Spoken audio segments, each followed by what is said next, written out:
Bienvenido a El Areópago, un espacio para la libre discusión de ideas y el diálogo entre amigos y con una cerveza a la mano.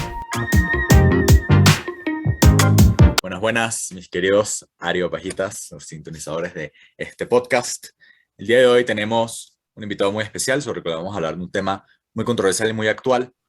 El tema es: ¿se contradice la ecología con la fe? ¿Cómo balanceo, cómo hago un discernimiento en mi vida sobre qué tanto peso le tengo que dar a la cuestión ecológica y si esta se contradice con lo que creemos los católicos?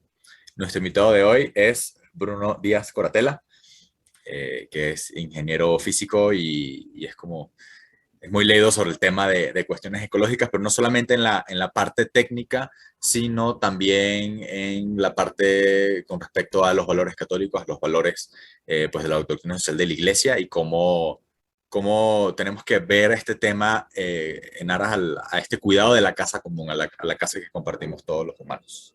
Pues hola, la verdad es que yo feliz de estar aquí. Igual pues un gusto y pues, ¿qué les puedo decir? La verdad es que estoy igual enfrente de dos grandes que igual saben muchísimo y tienen bastante conocimiento justo en las dos cosas, tanto en conocimiento de los temas científicos como conocimiento de la doctrina social. Entonces, pues, ¿qué les digo? La verdad es que estoy entre dos grandes, ¿no? Bueno, la verdad, este es un tema en el cual yo también he cambiado de opinión. Es un tema que yo lo que creo ahorita no es algo que creía hace años. La verdad, yo obviamente antes de entrar a la carrera y tener una formación más científica, yo me guiaba por muchos medios que son conservadores y lastimosamente caía en esta parte del group thinking, ¿no? De creer que comprar ideas en bloque. Entonces, yo decía, pues no, pues el cambio climático es una farsa, o sí hay, pero no es hecho por el hombre, o si es hecho por el hombre, pero en un porcentaje muy pequeño. La verdad es un proceso natural que se ha dado desde siempre. Se tenía como todas estas ideas, obviamente sin yo tener ninguna formación al respecto. Y lamentablemente yo creo que eso es algo en lo que caemos muchas veces hoy en día, que es que pareciera que las verdades científicas también son sujetas al subjetivismo y al relativismo, ¿no? O sea, como que tú puedes encontrar en Internet, si te dedicas a buscarlo, puedes buscar artículos que confirmen tu sesgo ideológico, el que sea. Sobre cualquier tema puedes encontrar artículos que claramente, si no sabes interpretarlos y si no tienes la formación metodológica, lo vas a interpretar como te dé la gana. Y también yo creo que una de las cosas que me motivó a mí y motiva a muchas personas, digamos así, conservadoras de derecha, a negar el cambio climático o el impacto del hombre en él, es que muchas veces el mensaje que se nos transmite es que si tú es incompatible afirmar que existe un cambio climático con conservar tus valores, ¿no? Porque entonces dices, entonces no me puedo reproducir, no puedo tener hijos, no puedo, casi que el ser humano es una plaga que no debería existir, entonces debería tener una actitud completamente antihumanista, porque justamente nosotros causamos todos los desastres, toda la contaminación. Entonces, ya fue después cuando me di cuenta que sí se puede tener una ecología integral y una ecología que pues, sí sea compatible con estos valores, ¿no? Entonces, para aclarar un poquito esta confusión, me gustaría abrir el tema hablando un poquito de la evidencia que tenemos al respecto. El hecho es que la temperatura de media del planeta ha aumentado. Esto es un hecho que es innegable, es una cosa que se ha observado desde el siglo pasado por meteorólogos y tenemos un registro de todo el mundo en distintos lados, distintas fuentes. Incluso a estas alturas del cambio, ya tenemos la mayoría de nosotros una buena parte de evidencia empírica también con el cambio del clima. Ahora bien, no es esta la parte en la que la mayoría de las personas tienen dudas o son escépticos al respecto, sino más bien con el hecho de que este cambio se deba a una intervención humana. Ahora, muchas personas, otros científicos incluso cuando abordan este tema lo abordan desde la autoridad. Dicen, no, lo que pasa es que tales y cuales organismos internacionales han dicho, el 99% de los científicos del clima piensan de que se causa por el hombre, pero no se pueden hablar de los hechos, que creo que es lo más contundente. Entonces hablemos de hechos. Esa es una cosa, la temperatura media del planeta ha aumentado. La otra, la temperatura media del planeta ha aumentado rápido. Antes, cambios de 4 o 5 grados centígrados tardaban siglos o incluso milenios en llevarse a cabo. Y los registros climatológicos ahora muestran que en los últimos 100 años ha aumentado unos cuantos grados a una velocidad muchísimo más grande de la que se había hecho antes y se relaciona además fuertemente con el inicio de la industria. Entonces, Esto es una evidencia bastante fuerte. Pregunta, ¿cómo tenemos estos registros del clima de hace miles de años? ¿Cómo sabemos que cambia tan lento? Lo sabemos porque podemos hacer estas estimaciones utilizando el gas que se encuentra dentro del hielo de los casquetes polares, porque nos habla de una atmósfera de hace muchísimos años. Y también de ahí podemos saber cuál es la concentración media de CO2 de ese tiempo y podemos relacionar uno con el otro, ¿no? Entonces sí es cierto que la temperatura del planeta ha cambiado independientemente de la actividad del hombre, pero la actividad del hombre ha hecho que se haga más rápido. Quizá la evidencia más fuerte que tenemos al respecto es el hecho de que el carbono que nosotros estamos liberando tiene una concentración de carbono 14 mucho más alta que la de que la de tiempos actuales. ¿Por qué? Porque estamos quemando combustibles fósiles.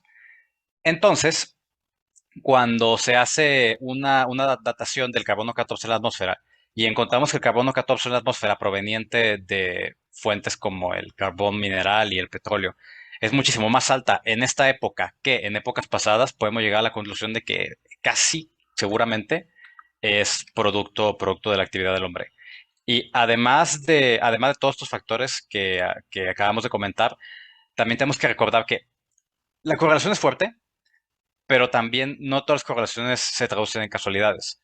Uno de los otros indicadores, además de todo lo que ya he comentado, muy fuertes que nos hablan de que el cambio climático se debe a la actividad humana, es que los picos, digamos, si tú graficas la concentración media de CO2 de la atmósfera y su temperatura, los picos coinciden unos con los otros. Esto quiere decir entonces que cuando el efecto del CO2 está presente, aumenta la temperatura media del planeta. Cuando no lo hace, o sea, cuando está en declive, hace lo mismo la temperatura media del planeta. Estas observaciones, que son independientes del clima, del ciclo térmico natural de la Tierra y otros fenómenos, nos hacen pensar con casi total certeza de que se debe a la actividad industrial del hombre. Y también yo creo que muchos de estos, mis concepciones, aparte de venir de justo de muchas falacias, yo creo que también vienen también de muchas mis concepciones de lo que se tratan estos conceptos científicos. Por ejemplo, muchas veces confundimos la experiencia personal con la evidencia global. Muchas veces ciertos, mis concepciones, por ejemplo, alrededor del consenso, que no quiere decir en sí de que ciertos científicos se pusieron de acuerdo como autoridad y declararon algo, sino más bien trata de la repetibilidad de la evidencia a lo largo de las investigaciones publicadas y revisadas independientemente. Creo que eso es algo bastante importante y que de lo que no se habla porque, por decirlo así, la tendencia se ve a lo largo de muchos tipos de negacionismo científico, no solo en la derecha, pero también en la izquierda. De hecho, yo me empecé a interesar en este tema justo porque veía los mismos tipos de contradicciones a lo largo de todo el espectro político. Aquí una pregunta que, bueno, yo creo que la mayoría de la gente que nos está escuchando no son expertos en el tema, ni yo tampoco, incluso, y no es porque no tengamos una educación, sino porque pues simplemente no es mi área, ¿no? Yo soy médico y yo no sé, creo que no tengo por qué saber de ciencia climática y todo esto, pero ¿cuál sería una buena fuente, digámoslo así, más o menos, que intente ser objetiva sobre estos temas, ¿no? Y que no esté fuertemente tendenciosa como suelen ser? Mira, desafortunadamente la mayor parte de la información técnica está limitada por la capacidad que tiene la gente para entenderla. Es decir, lo ideal sería que pudieras leer el reporte de cambio climático que hace la Organización de las Naciones Unidas sobre el clima, la parte sobre el clima, pero sí tiene, o sea, es muy extenso, tiene mucho conocimiento técnico. Y es que ese es el otro problema. Es un problema grave que es muy difícil traducir, más bien, es muy difícil que alguien traduzca los hallazgos de la comunidad científica a las masas no expertas sin que le dé cierto sesgo o tendencia, porque al final es una interpretación secundaria de la persona que está haciendo aquella traducción intelectual, por decirlo de alguna manera, que se empieza a desviar ya de la realidad primaria observada por los científicos. Pero, por más que la gente, yo sé, la ONU tiene problemas, yo sé que hay mucha gente que también está en contra del globalismo, es una cosa que no vamos a hablar de este momento, pero la gente que trabaja ahí son científicos del clima, no son políticos, no son, no tienen intereses de económico o político de algún tipo, no, o sea, no tienen petroleras, no manejan plantas de energía eólica, ni nada por el estilo. Puedes confiar en esos reportes. Y además, mucha gente dice, es que el reporte dijo, pero no, no. Tú vas a leer el reporte, y quizás no el reporte de 500 páginas que viene en la página. Vas a leer el resumen del reporte y las conclusiones a las que llega. Y creo que esa es la mejor fuente de la que puedes leer este tipo de cosas. Al menos es la menos tendenciosa. Las conclusiones que derives de ellas, eso ya serán culpa de tu razonamiento, pero no de la evidencia, que es lo que vas a observar ahí. Exacto. Por ejemplo, yo le doy confianza al reporte justo, no por ejemplo, por la autoridad que tiene la ONU, sino, número uno, a los científicos que participaron a él no les pagan, tampoco a los que revisaron. Y yo creo que es de las publicaciones científicas más revisadas en la historia del planeta. O sea, es decir, el primer borrador contó con más de 23,000 comentarios de revisión de expertos y el segundo borrador con más de 50,000 comentarios de revisión de expertos. Y se revisó a lo largo de 7 años. Es decir, no se trata de la autoridad que tiene la ONU, sino el nivel de revisión, el nivel de rigor al que le pusieron la evidencia. Me gustaría que vayamos como punto por punto. Primero lo malo, ¿no? Para terminar con buen sabor de boca. Pero primero, ¿cuáles son las medidas que a lo mejor nos suenan un poco antihumanas y que lo son? Y si han demostrado o no que tienen evidencia de funcionar, ¿no? Y yo creo que, bueno, yo, como este sí es mi tema, y que es como creo que el único tema en el cual me puedo explayar, es el tema de que nos han vendido de la parte del control poblacional, ¿no? De que no, entonces no hay que reproducirse o hay que tener máximo un hijo o mejor tener un perro porque pues no, el planeta simplemente no aguanta más gente, ¿no? Y entonces yo creo que esta parte de la cuestión climática de no tener hijos para no contaminar al planeta y para no agravar el cambio climático, creo que es una forma más, es otra encarnación de esta idea como casi arquetípica que llevamos como 150 años repitiendo, que es la idea del malthusianismo, que mejor dicho sería un neomalthusianismo, ¿no? Porque el malthusianismo original era de Thomas Malthus, que era un pensador inglés que básicamente él creía que al finales del siglo XIX se iba a acabar la producción agrícola mundial y también los minerales, entonces habría que controlar la población, controlar su crecimiento porque mientras que los productos crecían y el abastecimiento de productos crecía de manera lineal, la población lo hacía de manera exponencial. Entonces iba a llegar un punto en el cual iba a haber tanta gente que iba a haber carencia de todos los productos, entonces iba a haber guerras en el mundo y todo eso. Esta idea se ha repetido un montón de veces durante todo el siglo XIX y XX y nunca se ha cumplido. Incluso o sea, hubo libros en el siglo XX de que para los años 70 iba a haber guerras por comida y que para el año 2000 la mayoría de la población mundial se iba a extinguir por la escasez y pues nunca se cumplió.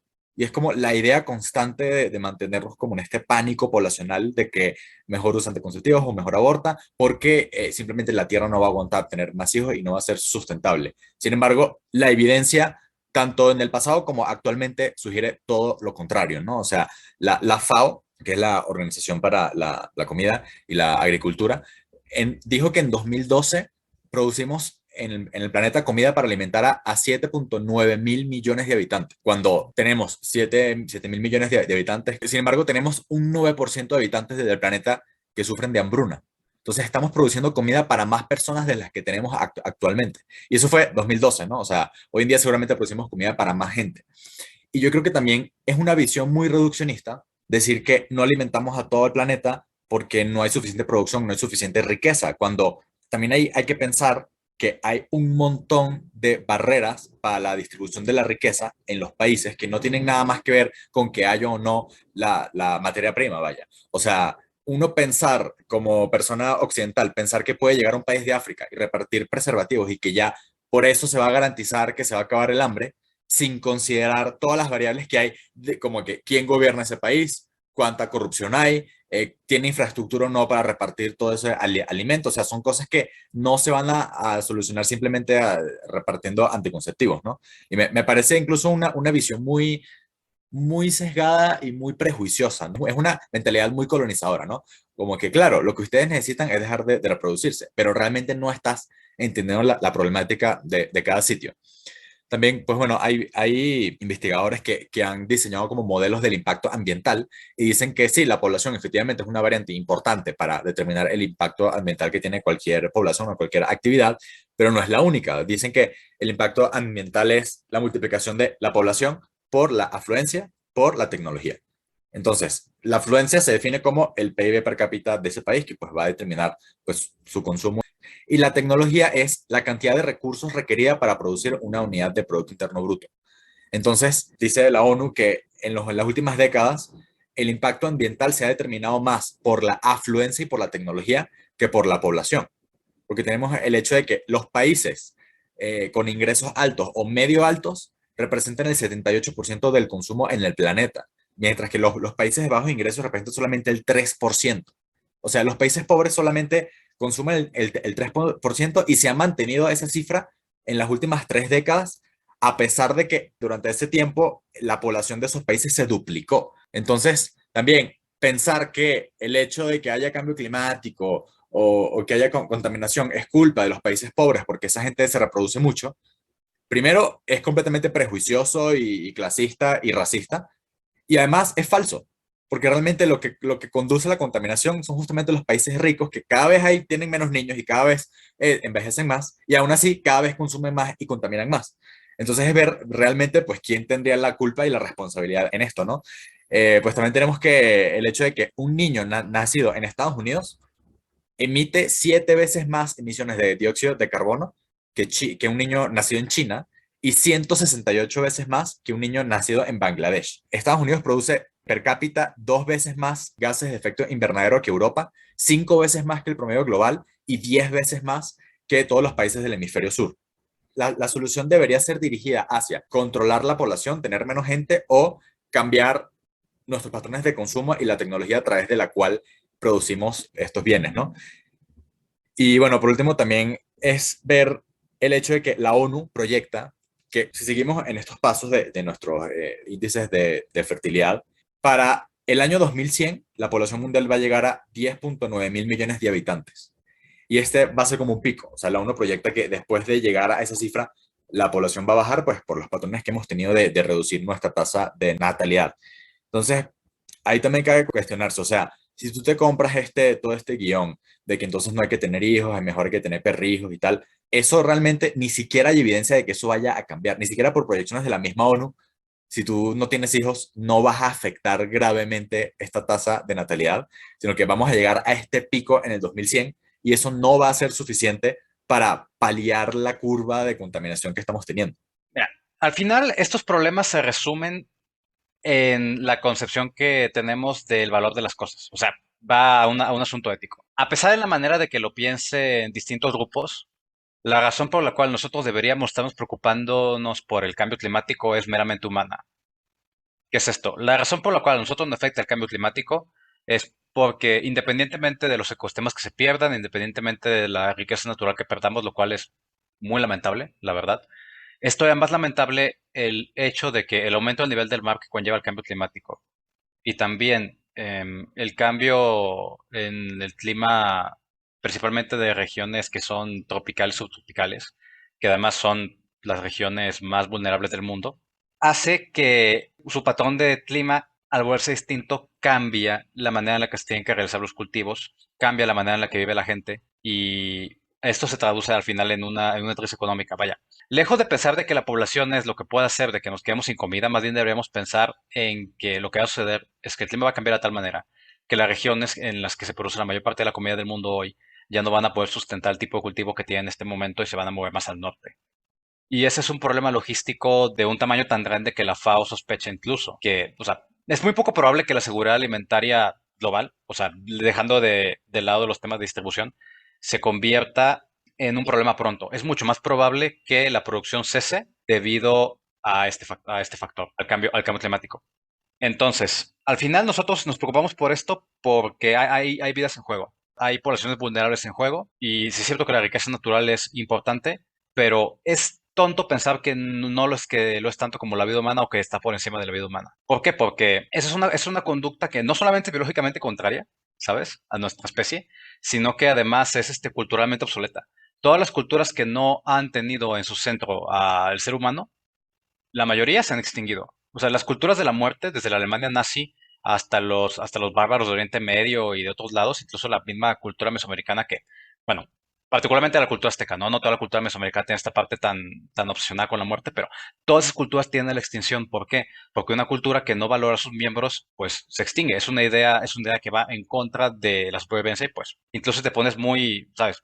No me gusta esto, detesto yo el marxismo cultural, pero si te pones de esa perspectiva es bastante tonto tener esta visión. Entonces, esta visión no es útil para este tema ni para ningún otro. Y en una visión centrada en el ser humano, el cambio climático nos afecta a todos, ¿no? Y yo creo que más que marxismo cultural, yo lo llamaría liberalismo cultural, y es esa concepción de que nosotros vivimos separados del medio ambiente. O sea, es decir, que un sistema centrado en la persona tendría que estar separado de su ambiente, o más bien, o ver a la casa común y a la persona, por decirlo así, como entes que no se pueden relacionar o que no están conectados entre sí. Porque pues es innegable que la Tierra es un sistema interrelacionado y que pues algo que afecta a uno afecta al otro, no solo entre los seres humanos, pero también entre pues toda la casa común. Yo creo que es la principal raíz del problema, y también que pensarnos como plaga no nos hace pensarnos como parte de la casa común también, y entonces también como parte de la solución al problema. Yo creo que eso es lo más grave, y también porque es algo que nos da muchísima desesperanza. Es decir, si yo no soy parte de la solución, entonces pues claro que vamos a vivir en una cultura de la desesperanza. Si el futuro está acabado y pues no hay esperanza para los humanos, entonces pues claro que nos va a impedir ser parte de la solución. Es más, yo creo que el maltusianismo, cuando hablamos de la crisis climática, la puede hacer mucho más grave de lo que lo puede ayudar.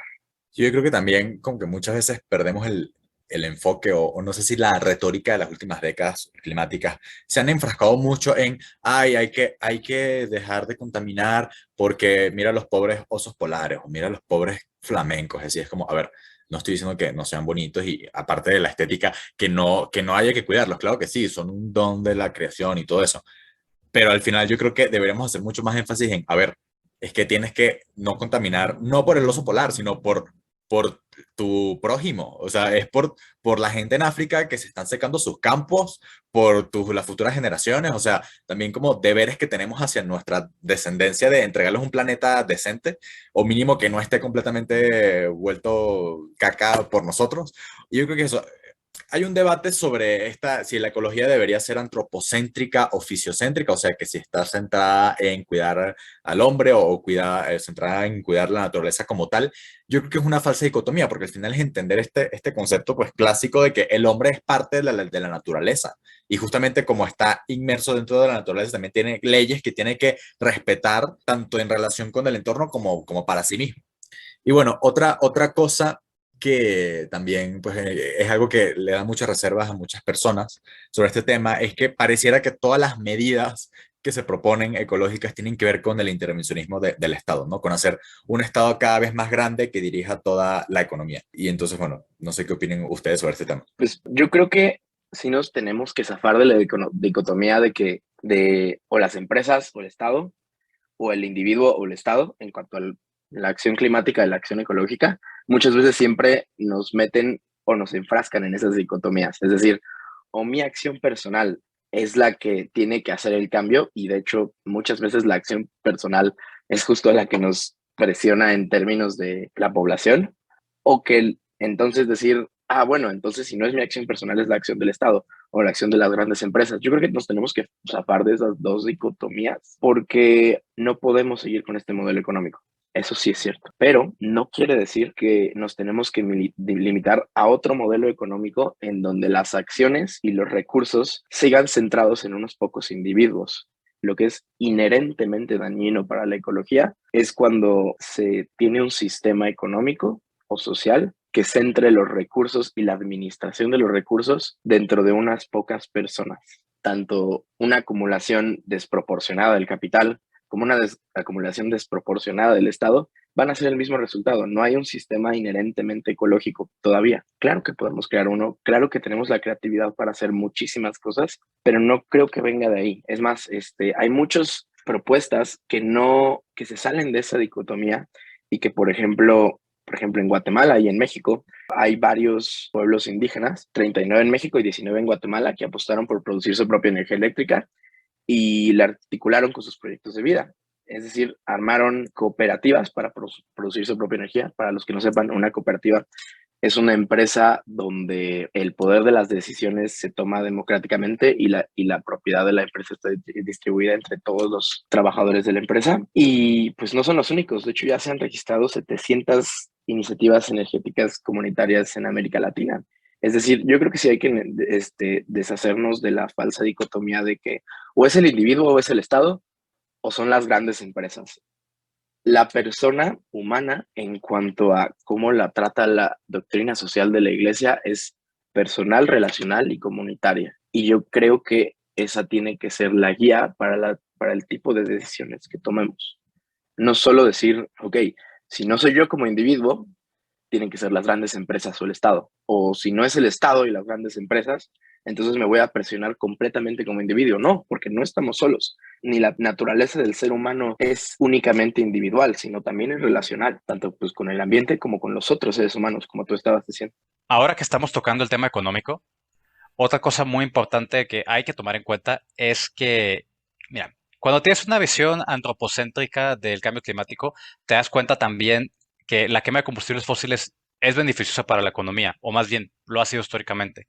Los países que hoy son más ricos, Europa, Estados Unidos y China, que es una economía emergente ahora, lo han sido por la quema de combustibles fósiles para la industria.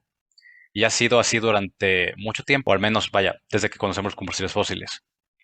Entonces, tratar de secuestrar la economía de cualquier país en particular, pero particularmente de los que están en vías en desarrollo, impidiéndoles adoptar este tipo de política energética, es entendible que se sientan molestos y que no sigan las medidas. ¿Por qué? Porque es como una manera de decirles, oye, tú te volviste rico a expensas de todo el combustible que quemaste. ¿Por qué no puedo hacerlo yo? Y es una caja que tiene China en las cumbres del clima, es otra caja que tiene India, es una caja que tienen esos países que son las economías que crecen más rápido del planeta y que requieren de energía y que requieren de combustibles fósiles. Ahora bien, esto no tiene por qué ser así. Hay modelos de desarrollo sustentable que son económicamente incluso más rentables que la quema de petróleo y gas natural. Su implementación ha sido lenta, pero por ejemplo, se ha visto que con el avance en la tecnología de baterías y en la tecnología de paneles solares, podrían utilizarse de manera más confiable en países como África. Y la verdad es que desde un punto de vista completamente político, internacionalmente, los países particularmente de África y Asia, que son los que están creciendo más económicamente, más rápido y que tienen más necesidades energéticas en este momento, cuando les dan el freno con las políticas de cambio climático, se ve un poco injusto, porque las economías que están tratando de poner estas medidas, Europa y Estados Unidos, son las que lo tuvieron más capital para poder hacer la transformación de energías verdes. Entonces, si es Dinamarca y ya produces una muy buena parte de tu energía eléctrica de forma sustentable, está bien, está perfecto. Pero es difícil esperar lo mismo de una economía emergente si no tienen ellos la capacidad técnica de adoptarlas. Porque se requiere de educación, se requiere de ingenieros, que cosas que, o sea, tú no vas a llegar a Costa de Marfil, no vas a llegar a Angola y vas a poner paneles solares. Requieres gente que los mantenga. Requieres una cultura alrededor del mantenimiento de los mismos. Requieres un clima político estable. Y son cosas que no se tienen en ese momento. Y por eso se convierte esto en un pataleo de responsabilidades. Ahora, en países en vías de desarrollo o un poquito más desarrollados, por ejemplo, México, que también ha estado metido un poquito en la materia, más como un país en vías de desarrollo, pero sabes, no estamos desarrollándonos tan rápido, no tenemos necesidades energéticas tan grandes como otros lugares del mundo. Sí es cierto lo que dice Bruno, esta política de dar la responsabilidad individual a una persona no es útil, pero tampoco es útil dar una indicación al aire. ¿Por qué? Porque todos sabemos que cuando alguien dice, oye, alguien ayúdame con esto, nadie te hace caso. Solamente cuando tú llegas y dices, fulano, ayúdame con esto, es cuando las cosas se hacen. Y es lo que se está haciendo desafortunadamente en los cumbres del clima. Es como todos tenemos que hacer algo, las empresas privadas tienen que hacer algo, el sector público tiene que hacer algo, el sector privado tiene que hacer algo, el Estado tiene que hacer algo, pero nadie se pone de acuerdo qué, cuándo y cómo lo van a medir. O sea, ponen metas, es cierto, pero no se cumplen porque para cumplírselas no hay un actor en particular que sea responsable de llegar a tales cuales metas. Entonces, la perspectiva final es que es muy complicado, pero no es exclusivo de un sector particular. Y también tenemos que admitir que hay algunas partes que sí tienen mucha más responsabilidad que otras. De hecho, no sé si sepan ustedes, esto va a sonar como de teoría de la conspiración, pero es cierto que muchas de las políticas estas de mide tu huella ecológica y fíjate cuánta energía consumes y cosas así, que responsabilizan al individuo del cambio climático, muchas han sido patrocinadas por empresas petroleras. ¿Por qué? Porque a ellos les conviene la perspectiva de la desesperanza. A ellos les conviene que la población general diga, mira, sabes que yo no puedo hacer nada, o sea, eso es culpa mía. Y que no vayan a verlos a ellos, ¿sabes? que no vayas ni veas a Pemex, que no vayas y veas a Estados Unidos, que no vayas a ver Canadá, que no veas a las empresas que tienen gas natural, que tienen petróleo como fuente primaria de energía eléctrica y les digas, tú eres el que tiene que poner más, porque sí son ellos los que tienen que poner más. Ahora, a la pregunta de, ¿debería el gobierno intervenir en la economía para reducir aquellos grandes contaminantes? Es muy delicado, pero yo pienso que en tema económico particularmente no. ¿Por qué no? Porque al final el mercado es el principal motor de la transición energética. Esa es una. Lo que sí es que sí deberían regular la carrera mediática y otro tipo de actividades no relacionados con el sector al que están relacionados para mover la opinión en favor de ellos como lo que ya estaba comentando, o sea, grupos negacionistas y grupos que tienes como esta política de la desesperanza, que están patrocinados por grandes petroleras o grandes petroleras que se mueven dentro del negocio de la industria para vender, para ofertar su energía, o sectores industriales que contaminan mucho, que tienen campañas de publicidad para evitar que la gente deje de tenerlos en buena opinión. Todo eso me parece que sí tiene que habilitar algún tipo de regulación. Ahora, me confieso ignorante en este tema. Yo solamente, esto sí me parece que es una cosa muy opinable, pero sí es cierto que existe una guerra sucia, principalmente mediática, entre el sector energético contaminante y el sector energético que está impulsando por la innovación en tecnología verde, ¿no? Sí, yo creo que ahí claramente no hay una solución panacea así para todo.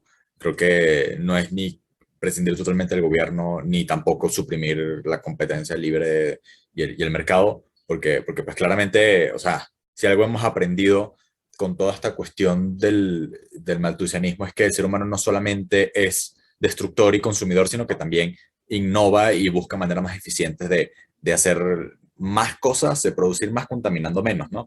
Y destruyendo menos. Y creo que el mercado es uno de los grandes motores de la innovación, ¿no? O sea, y que yo creo que sí deberíamos usar como este interés de los mercados libres para eficientar costos, usarlo como viento en las velas, ¿no? Del desarrollo de tecnologías limpias. Y bueno, sabemos que pues la tecnología se abarata con el tiempo. Entonces, si ahorita comprar un Tesla es muy caro, estoy seguro que dentro de 5 años a lo mejor una persona de clase media sí podrá pagarse un carro eléctrico, ¿no? Entonces, ahora tocan un tema que yo sí me gustaría saber, o sea, si, qué dice la evidencia o qué, porque luego sí, yo también he sido víctima de la propaganda esta de que básicamente con que tú te bañes en 2 minutos y cierres el agua cuando te cepillas los dientes y que vayas al súper con tu propia bolsa de tela, con eso es suficiente, ¿no? O en todo caso la culpa es tuya. Si no haces eso, tú eres el contaminante. Y sí, como que me pregunto, o sea, ¿realmente estas medidas al micro, aunque lo hagamos toda la sociedad, ¿no? Estas medidas pequeñas de cada ciudadano tienen un impacto significativo si no cambia desde arriba cómo producimos nuestra energía y cómo producimos nuestros bienes. O sea, realmente el trabajo individual tiene una repercusión o es nada más como copium, ¿no? Como para que nosotros sintamos que hacemos algo. Uy, esta es una muy buena pregunta. Y de hecho lo iba a comparar, no con el agua, porque por ejemplo se ve muy claro ahorita en Monterrey recientemente de la crisis del agua, que las acciones individuales no son suficientes y que las mismas empresas que están consumiendo demasiado lo siguen haciendo a un mismo nivel y a una misma proporción, incluso independientemente de las medidas y restricciones personales que les están poniendo a los ciudadanos, ¿no? Pero justo en los términos de la crisis climática y, por ejemplo, del carbono, el norte global es responsable del 92% de las emisiones en exceso. Es tan desigual que incluso 3 a 4 mil millones de personas en el sur global no harían ni un mínimo impacto en las emisiones. Entonces, aún así, yo creo que sí nos tenemos que zafar de la dicotomía. Si no es el individuo, es el Estado, y si no es el Estado, son las grandes empresas, o si no es el mercado. Yo creo que sí tenemos que dejar de pensar en términos de producción o de uso y consumo y descarte, y empezar a pensar en términos de relación. Es decir, la solución son todos juntos. Y no existe una solución en particular mágica, sino que la solución se va a ver diferente a lo largo de todo el mundo. Pero, o sea, yo sí soy de la opinión de que no podemos seguir con el modelo económico que estamos, sino más bien movernos a un modelo económico, no particularmente a los intereses del mercado, pero sí, justo como lo estábamos diciendo, a los intereses de la persona. No quiere decir regularlo, pero sí quiere decir cómo lo estructuramos. O sea, respecto a las medidas, mira, hay muchas cosas que dice un grupo y el otro, pero las que tienen evidencia, o más bien, que se han demostrado que tienen alto impacto, o más bien, bueno, las que se estiman que tienen este alto impacto, porque al final es una cosa muy difícil de medir, son el vivir sin combustibles fósiles para transportarse, que esto implica desde tener un carro eléctrico hasta no utilizar transporte transatlántico, no utilizar importaciones base mar y cosas por el estilo. El reciclaje, el limitar la cantidad de hijos que tiene la familia, que por lo que ya comentamos también, bueno, no lo hemos comentado todavía en realidad. Es una solución porque realmente es la medida que tiene más impacto, pero incluso esta medida, que es la que tiene por mucho más impacto estimado, no calculado obviamente, porque no hay cortes tan grandes en el consumo de dióxido de carbono de una persona, no es mucho comparado con otras medidas que se pueden tomar a nivel industria o a nivel economía. Y además también plantea el problema de que la reducción poblacional está relacionada también con el resto económico, porque mientras la población envejece y no hay gente, no hay personas que puedan reemplazarlos como actores de la economía, entonces la economía entra en recesión. Y la recesión económica también es negativa para el cambio climático porque, como acabamos de comentarlo, para la innovación se requiere gente y se requieren recursos, ¿no? Entonces, todas estas medidas juntas, combinadas, es decir, si tú haces más verde, como utilizan de eslogan, tu vida, aunque esta medida la tomara una buena parte de la población, a nivel individual, sí se ha revisado, obviamente todo esto es teórico. Mira, ya debería hablarte bastante del tema el hecho de que todo esto sea teórico, porque nada de esto tiene un impacto real y medible, todo esto solamente son impactos calculados. Y su impacto calculado, en la más optimista de las proyecciones, solamente es responsable como de un 18% de toda la emisión global de dióxido de carbono, número uno. Y número dos, eso aplica solamente para las personas que pertenecen a los primeros 10 países que consumen más dióxido de carbono. El otro casi 81, 82%, casi todo es del sector energético e industrial entre uno y el otro. Entonces, sí, es cierto que no hay una acción suficientemente pequeña, pero es bastante, pues, naive pensar que la acción individual puede tener un impacto real. Porque no solamente esto, sino que los cálculos, que esto sí lo pueden ver en los reportes anuales del clima, que se requieren para ya no evitar el cambio climático, porque ya sucedió, sino para evitar que progrese, requieren que prácticamente se cese la producción de dióxido de carbono pronto, o sea, antes de que termine los próximos 50 años. Entonces, un 20% de ese 100% que se requiere es muy poco, desafortunadamente. A ver, dices algo que me pareció interesante, esta parte de que sí, al final para innovar necesitas gente. Y no solamente necesitas gente, necesitas gente joven. O sea, y me pregunto, dentro de unas décadas, que en muchos países de Europa, como en España, haya un jubilado por cada dos personas o sea, en edad de trabajar, y haya muy pocos jóvenes y muy pocos cerebros que innoven, o sea, ¿cómo se va a mantener eso? O sea, va a ser el tiro por la culata, porque es como que, a ver, no necesitabas menos gente, necesitabas más cerebros y sangre fresca que piensen soluciones sustentables, ¿no? Entonces, pues yo no sé ustedes, pero a mí todo esto como que siempre me deja con un poquito de desesperanza de esta parte negativa, ¿no? Entonces, ahora a la parte positiva, para dejar un buen sabor de boca, ¿cuáles son las medidas que sí sirven o qué es lo que sí deberíamos hacer? Y aquí entra la parte esta parte de la doctrina social de la iglesia y esta parte de la sustentabilidad, ¿qué sí podemos hacer y qué cosas sí tienen evidencia que pueden trabajar para evitar? Ya no, como dijiste, ya no va a ser para evitar el cambio climático porque ya estamos en él, sino para mitigar sus efectos y tener una vida pues compatible con la dignidad humana. Yo quiero volver a plantear justo eso de por ejemplo, de las iniciativas comunitarias que hablé al principio. Eh, Primero, yo creo que sí son una realidad. Primero, porque pues tienen evidencia de que podemos vivir un modelo de, primero, que no esté en torno al consumo y segundo, que no, al menos en el término energético, que no tenga que ver con las emisiones. Y lo bueno de este modelo, o por decirlo así, de estas iniciativas que andan haciendo, es que no dependen ni de las grandes empresas para hacer ese cambio energético, ni del Estado. Entonces, por ejemplo, yo creo que la esperanza no está en decir está solo, o decir está el gobierno, o decir están las grandes empresas, sino decir no está solo, están los demás.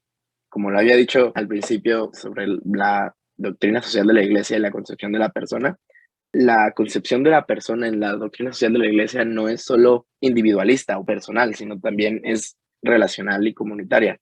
Y esas tres no pueden vivir una sin la otra. Y justo ahorita andaba viendo justo las proyecciones o el reporte de las proyecciones en cuanto a las toneladas de CO2 que puedes evitar de acuerdo a diferentes decisiones de vida, ignorando, por decirlo así, ahora sí que las políticas públicas y las políticas organizacionales. Sí, es cierto lo que dicen. De hecho, esa es, por decirlo así, la figura que más señalan estos grupos de desesperanza y estos grupos que quieren apelar a la acción individual para poder ignorar su responsabilidad y apelar al maltusianismo. Sí, sí es cierto. Las toneladas de CO2 evitadas son 60 si tienes pocos hijos y menos del 20% si haces todo lo demás. Por ejemplo, pues vivir sin el coche, todas esas cosas. Pero tomando en cuenta las políticas organizacionales, todas, incluyendo tener menos hijos, bajan 1 o 2 toneladas. Son las que evitas teniendo menos hijos. Es decir, yo creo que tú y tus hijos son esperanza, como tú lo habías dicho primero, pues para ver el potencial de creatividad que tenemos. Número dos, para sabernos parte de la casa común y para sabernos parte importante de la solución en la casa común. Y también justo del reporte del IPCC, estamos viendo que justo los precios de las energías renovables de hecho, han caído exponencialmente y cada vez se vuelven más viables y menos económicamente castigadoras, por así decirlo. Es más, hasta muchas veces se ven más convenientes conforme va avanzando el tiempo, si es que las proyecciones siguen el reporte. Ahí yo tengo una pregunta que pues, es una objeción que varias veces se plantea a esta cuestión de las energías limpias. Y es que no se puede reservar, ¿no? Entonces, cuando hay sol, sí sirve la energía solar y cuando hay viento sirve la energía eólica, pero como no se puede, pues, preservar esa energía, almacenar, siempre vamos a tener que depender de gas. Pero tengo entendido que ahorita con el hidrógeno eso ya no es así, entonces no sé si me aclaran esta parte técnica para saber responder a este argumento, ¿no? Mira, el hecho es que el dato fuerte es el siguiente. La energía eólica, la maremotriz y la solar, en los contextos en los que se puede utilizar, es más rentable desde el punto de vista económico que la energía basada en combustibles fósiles. Ahora, el asunto es que es cierto, no se puede aplicar en cualquier lado, no en todos lados hay viento, no todos los países tienen costa y no todos los países tienen un clima estable que permite el mantenimiento de paneles solares, ni la igual radiación solar al año. Pero la limitación que tiene más de estos es el almacenamiento de energía. Y el almacenamiento de energía, la verdad es que yo desconozco cuáles son exactamente las innovaciones que se han hecho. Yo sé que en materia de almacenaje de baterías y de conversores y manejo de red eléctrica hemos avanzado mucho. No te podrás decir los detalles técnicos exactos de cuáles son las innovaciones concretas. Sé que ha aumentado nuestra capacidad de almacenar energía, pero el detalle es este. Mucha gente se pregunta también, oye, pero si esto es tan barato, ¿por qué no se utiliza en todo el mundo? ¿Por qué no lo utilizamos en las economías de desarrollo que requieren de más energía eléctrica y les damos la opción de que tracen sin contaminar? Pues el problema es que se requiere de una gran capacidad técnica para poder llevar a cabo sus proyectos. O sea, no es tanto de los recursos que se requieren para ello, sino de que haya gente capacitada, verdaderamente capacitada para instalarlos.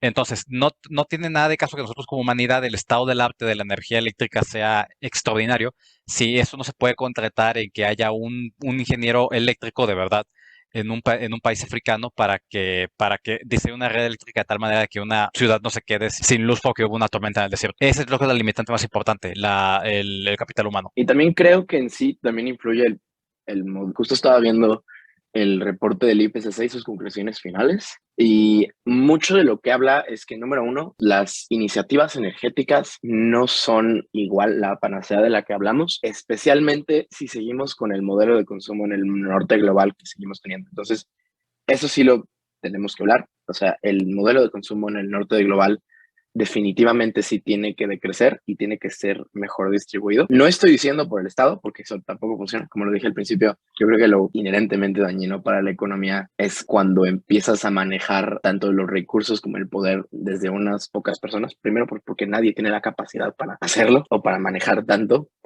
Y número dos, también habla mucho de que todas estas políticas públicas tienen que estar interrelacionadas entre sí. Es decir, no podemos hablar de lo científico sin hablar de las capacidades de cada país, de lo económico, pero tampoco podemos hablar de lo económico sin hablar de lo social Entonces, justo de lo que hablaba el reporte de la IPCC es que sí podemos mantener la temperatura, por decirlo así, a un estado en el que es no solo sobrevivible, sino que pues que podamos vivir mejor todos los seres humanos y hasta más seres humanos, que estas políticas públicas tienen que estar completamente relacionadas una con la otra. Yo creo que eso es lo más importante, saber que la esperanza viene de ver todo como un conjunto.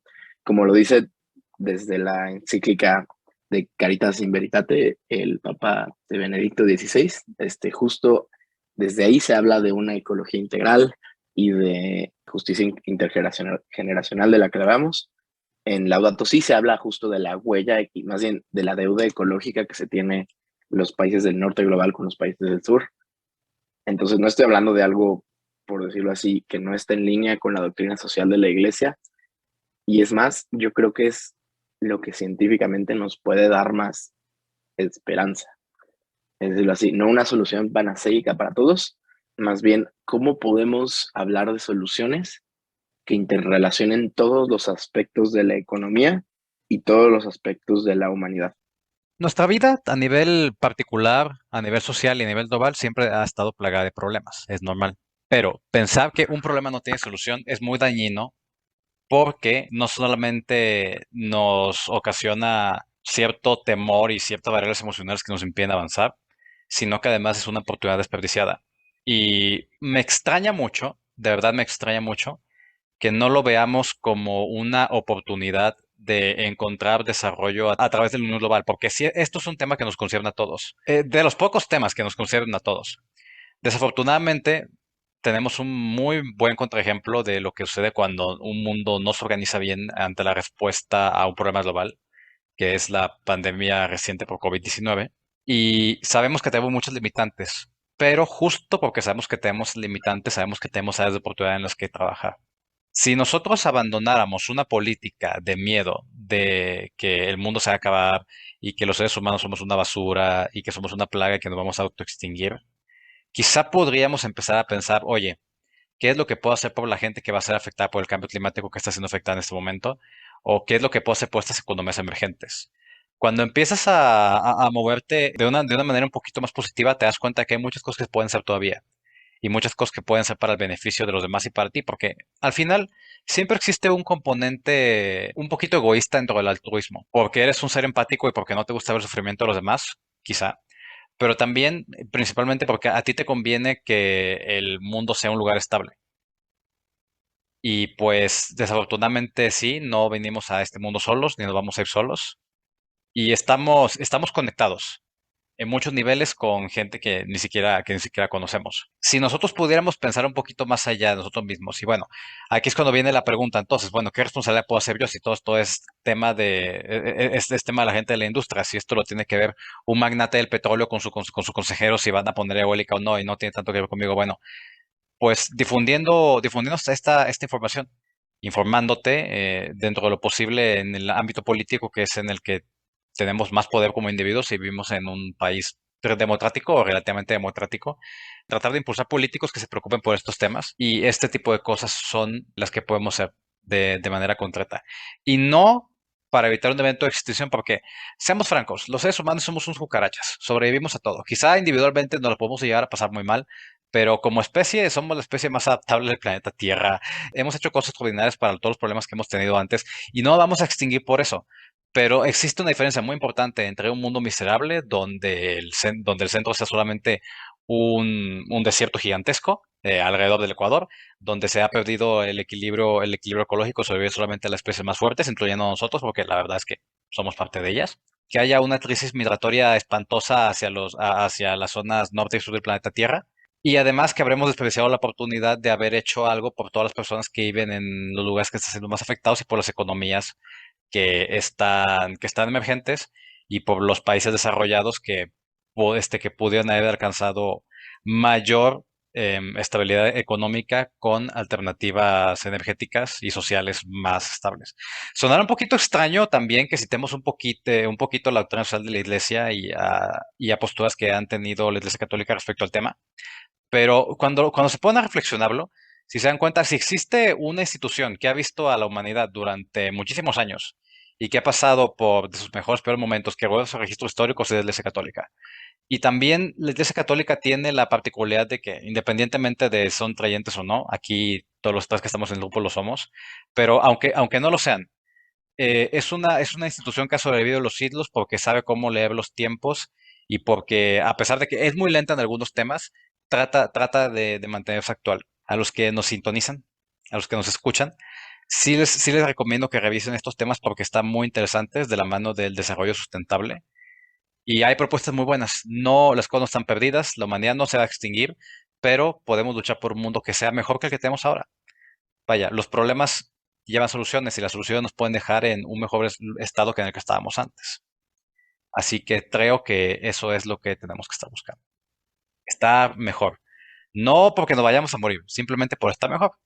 Siempre lo hemos hecho. Exacto.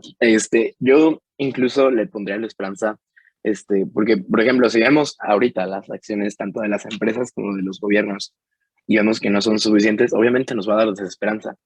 Y más cuando nos pone la presión en nosotros. Entonces yo creo que la esperanza está no en decir, la esperanza está en el individuo, ni la esperanza está en tú solo, porque más bien la esperanza está en que no estás solo. La esperanza está en que siempre vamos a tener al otro. Entonces, pues, ¿qué puedes hacer? Justo decir, pues tengo al otro, ¿cómo me voy a organizar con el otro?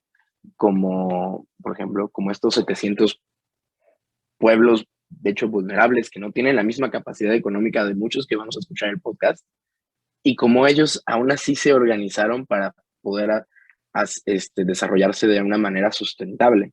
Entonces, yo creo que la esperanza está en replantearnos el problema, no en los individuos, no en los gobiernos, ni tampoco en las grandes empresas, sino más bien en la naturaleza humana que ha observado a través de los siglos la doctrina social de la Iglesia, es decir, la naturaleza personal, relacional y comunitaria que tiene el ser humano. Yo creo que al final, digo, podríamos hasta hacer un podcast entero de 1 hora cada uno sobre todas las medidas que podemos hacer para cuestiones de cambio climático, porque también tiene que estar adecuado a cada país y a las posibilidades de cada entorno. Pero yo creo que, o sea, cosas que se me ocurren es, por un lado, pues sí, esta parte de la concientización de educar a otras personas y educarnos a nosotros mismos y también, ¿por qué no? También sí es importante la política, sí es importante hacer esa presión, pero hacer que sean responsables, ¿no? O sea, como que no nada más te prometan que le pongan un sticker verde a las cosas y ya con eso piensa que hay una sensación de que es ecológico, sino que verdaderamente llegar al fondo e investigar si esta medida sí va a colaborar para solventar la problemática del cambio climático, ¿no?